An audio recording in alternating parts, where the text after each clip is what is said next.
Hello Titusville. Mayor Connors here to give you an update of what I've been doing in this past week. As your mayor, I believe it is my responsibility not just to help take care of business here at home and within the city limits of Titusville, but to represent the residents here to those bigger governmental agencies around the county. So a part of what I've done is I've met with Florida Institute of Technology and the president, Dr. Nicola.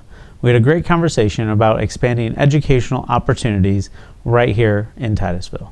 In addition, I had an opportunity to tour their campus, where I met the leading lagoon researcher, Dr. Austin Fox.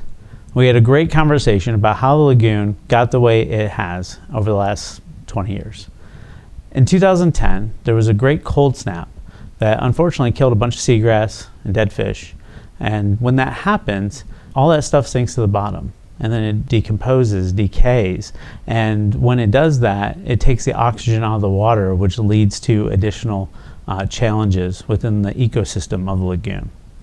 In addition, natural buffers of the sand that usually washes in from the Sebastian Inlet are getting dredged out and put on the beaches.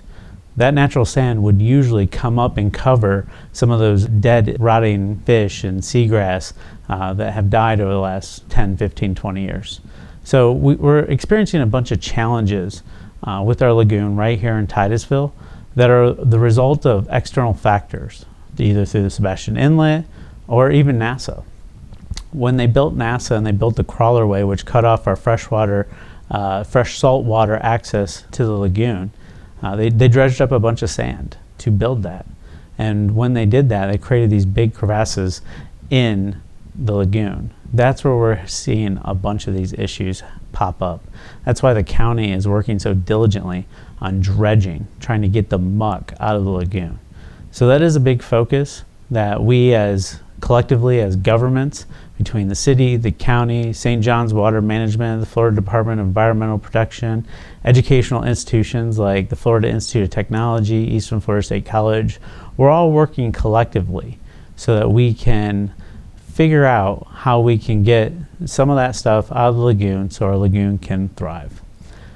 As a county, we have pumped over $1 billion from this side of the river into our lagoon.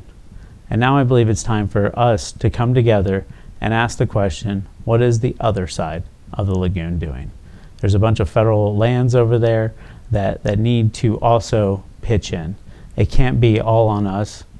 We need to access bigger resources at the state and federal level to make sure that our lagoon stays healthy, vibrant, and for everybody to enjoy, from tourism to our residents.